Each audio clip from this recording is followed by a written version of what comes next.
Welcome back to today's video. We're just going to jump right into it. But before that, apologies to any of the weird background noise. I'm not in my normal recording setup. Jumping right into today's video, the Odin 2. It's a much more compelling device compared to the original Odin.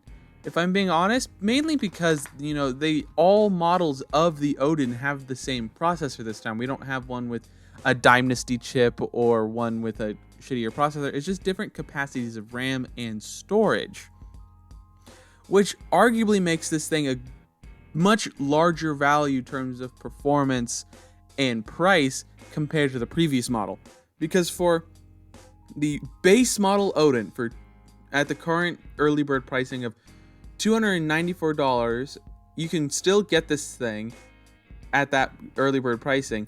You can get that with an 8 gigabytes of RAM, 128 gigabytes of storage, and with all the normal features that the normal Odin has.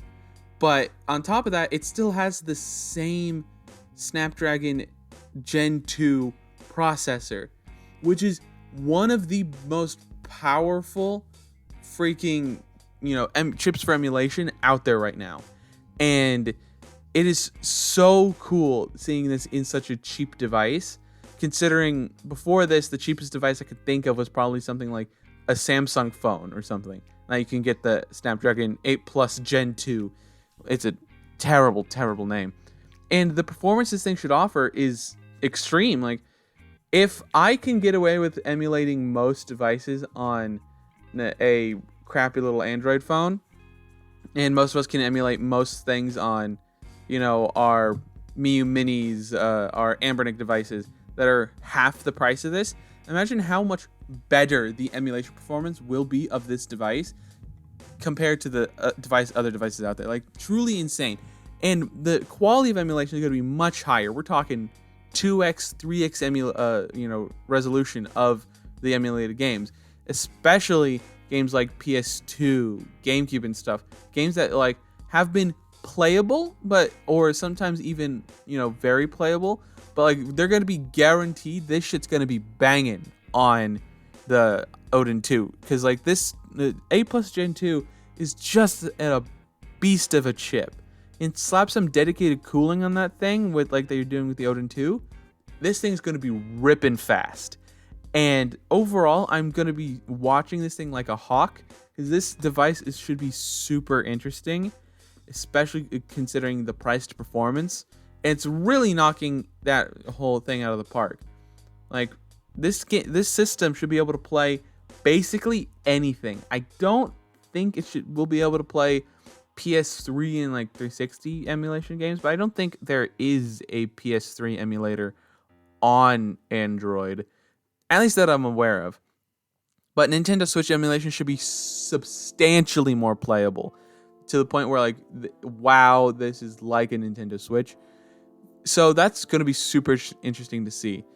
I always thought it was peculiar, though, how all these handheld devices skipped the 8 Plus Gen 1 when it was arguably also really powerful, capable of very similar things the Gen 2 is capable of.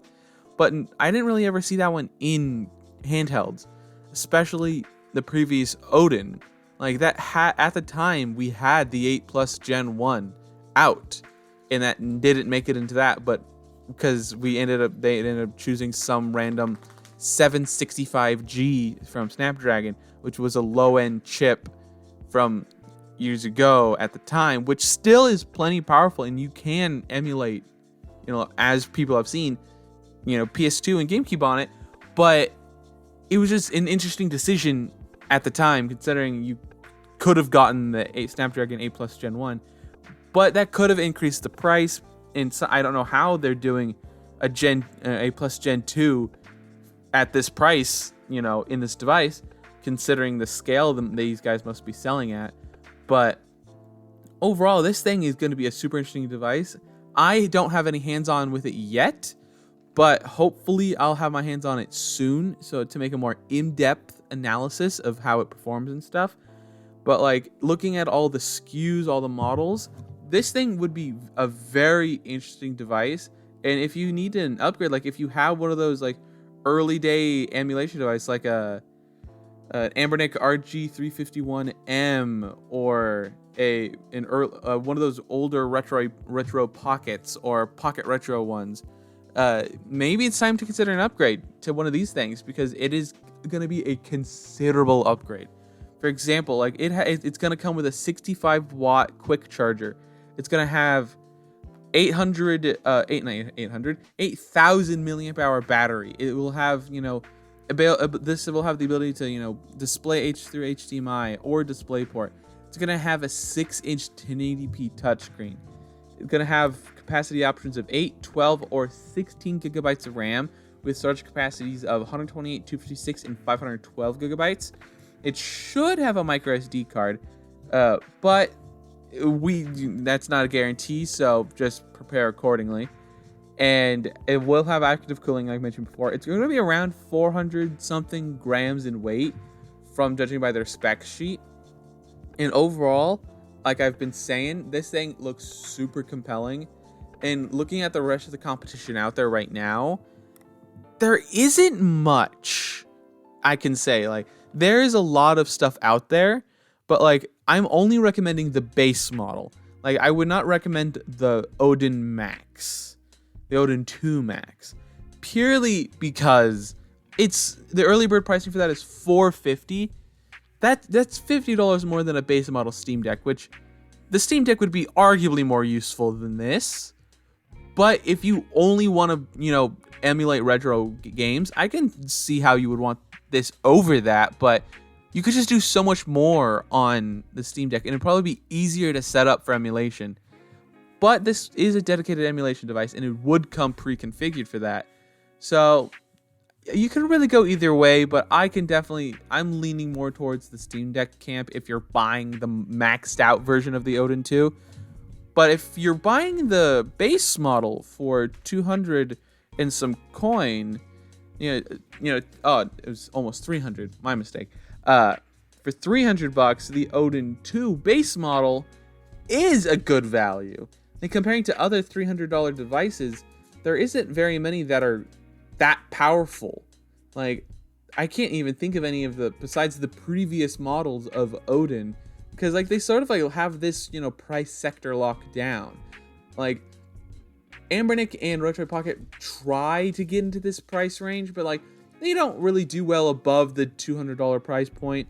So I feel like Odin really has like this $300-ish, similar price to the actual Switch, locked down.